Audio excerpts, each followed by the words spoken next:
Do you want to learn how to make a really easy slow cooker curry? Something that you can just throw into the pot before you go out to work and leave there all day to simmer, and is really cheap, so it's a budget recipe. If that's the case, then stick with me because this video is for you. Hello and welcome. My name is Suzanne and this is Money Made Magic, where we look at everything to do with frugal living, budgeting and just trying to save you a bit of money. Let me take you with me while I make my favourite slow cooker chicken curry recipe. Let's go over and find out what we need to create this recipe, how we make it, and then we'll do a taste test at the end to see how delicious it is. So for today's recipe, I've got some chicken breasts, which I got from Morrison's, and there's 3 there for £5. I went to the local fruit and veg person because I love the fruit and veg from there. I spent about £2.50 and I got 3 really nice fresh peppers and a bag full of mushrooms and a couple of onions. I'm only using 1 onion today. I'm also going to be adding some coconut milk, some spices and some curry powder, probably a little bit of peanut butter, some tomato puree. So with all of the ingredients plus the ones that you can see there on the screen, I think this meal has cost me about £8, maybe a little bit less. And I think this whole dish is going to divide into about 4 portions. So I think that gives us a meal cost of about £2. So it is still a budget meal, not quite as cheap as things that I've done in the past, but with all those lovely fresh ingredients, I think it's really good value. Let's go through the preparation. We're going to wash the vegetables and chop and peel where we need to, and I'm going to cube up the chicken, and then it's all just going to go into the slow cooker with a tin of coconut milk and the relevant spices. We'll talk about the spices in a few moments. So that's all the veg peeled and washed. So now I'm just going to chop all the veg. Chop it as finely or as coarsely as you want.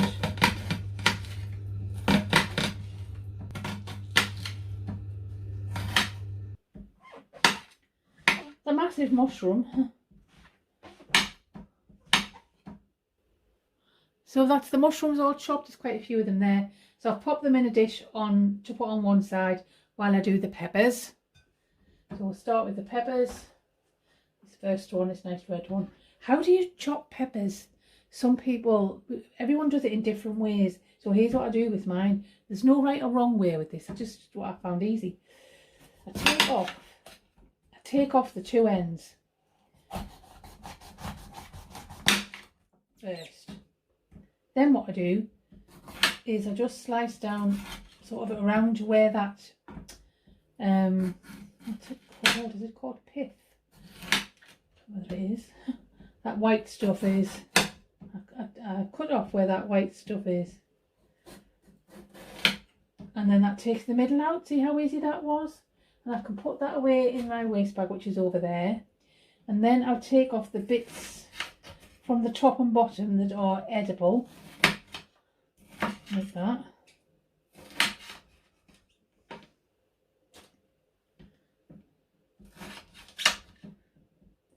Because you don't want to eat the white bits, apparently. You don't want to eat the seeds. And then I just slice them from here on in.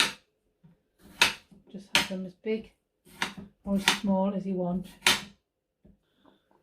That's all our veg chopped, you can see that, and that's going to go into the slow cooker dish.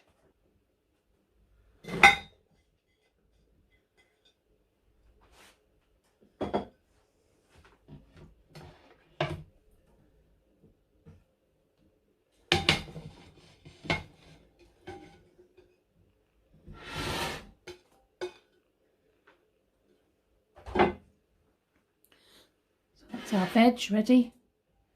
Now I'm going to do our meat. Now I'd like to try and not touch the chicken because, I mean, you do wash your hands obviously before and afterwards, but I just find I don't like the feel of it, so I try to do it with a fork and a really sharp knife. And I'm just going to cube it. I'm going to take the fat off as well. I don't like gristly bits, so if there's any fatty gristly bits, it'll come off. Again, if I'm doing a stir fry, I'm going to cut this up into strips, but for a curry I like it in chunks. So that's the meat all chopped up, and that goes again straight into that dish. Now some people will sort of pre-cook the meat, they'll fry it a little bit, brown it off. That's okay if you want to do that. I find with a slow cooker you don't need to. So it's really easy to chop it all up and just get it in and cook it straight from scratch. So I'm going to add some spices, and I also forgot, I'm going to put a couple of cloves of garlic in as well. I just forgot to add those earlier. But I'm going to add some additional garlic powder. I do like quite a bit of garlic in this curry. And the garlic cloves, you can crush the garlic if you want, chop it, but I just pop them in whole because they dissolve right into the dish.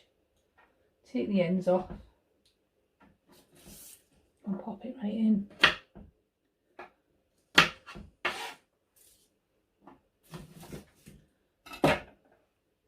So I'm going to add some coconut milk. There's loads of different types on the market. This is the light edition. I've got some ground ginger. I've got a bit of turmeric, that goes quite nice in a curry. Those garlic granules for the extra garlicky flavour. And my medium curry powder. Now you can choose whatever curry powder you want. There's so many out there, isn't there? And you don't have to have a curry powder. So if you're very clever, you can make your own curry mix using things like your turmeric and other spices. I'm not that clever. I might get there one day. What I also sometimes add, which I haven't got today, is some desiccated coconut sometimes. And I also sometimes add some ground almonds because it gives it a little bit of a texture. But I haven't got those today. We'll talk about what else I add during the cooking a little bit later on. I'm a bit naughty with this. I just throw them in. You can measure them if you want. I usually add about a couple of teaspoons of everything. So I'm just going to shake it in till I think it looks right. Turmeric's lovely because it just colours it as well. I'm going to go with some garlic granules next. And again, it's just a taste. I do like it quite garlicky. And you can always add more of these as you go through. Your curry powder, be careful with. If you use a hot curry powder, you only want a teaspoon. A medium, I think you can get away with a couple of, I think there's probably a tablespoon there. And I'm going to put about a tablespoon of ginger in, maybe half a tablespoon of ginger. Not that much. I'm going to give it a little bit of a mix in terms of the dried ingredients. And then I'm going to add my coconut milk.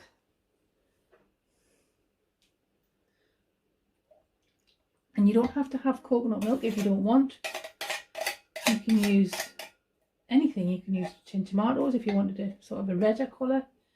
You could use cream or yoghurt. All sorts of things work really well. But with a slow cooker dish, you really don't want any more liquid than that. It looks really dry, doesn't it? But as you will see at the end, it doesn't stay dry. And that's it for now. So we're going to put it in the slow cooker. We're going to put it on low heat, and it's going to just simmer away for about 4 to 5 hours. And then in about 5 hours time, I'm going to come back and I'm going to add probably some tomato puree just to give it a little bit of a thickness. And I will probably add honey and sugar to give it a little bit of a sweet taste, to take the tang off. That's what I find really works. So I'm now going to just add some things to this. It's all nicely cooked. I'm going to add some tomato puree, some honey, and maybe some other bits of flavouring, I'll see. So I've added a little bit of honey, a bit of peanut butter, and some tomato puree and a spoonful of gravy granules just to give it a little bit of thickness, and I'm going to let it just cook for another half an hour or so. There we are, all served out with some rice ready for my tea. Let's do the taste test. Right, let's do this taste test. I hope this is alright. Oh, I've spilled some. Let's see what it's like.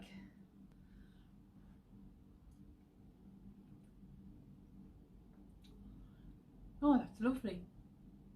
Just right. Not too spicy. That's really nice. I hope you've enjoyed that. I hope you can go away and create your own curry. Remember, you can put anything you want in, really. You don't stick to my ingredients necessarily. You can put all sorts of different spices in.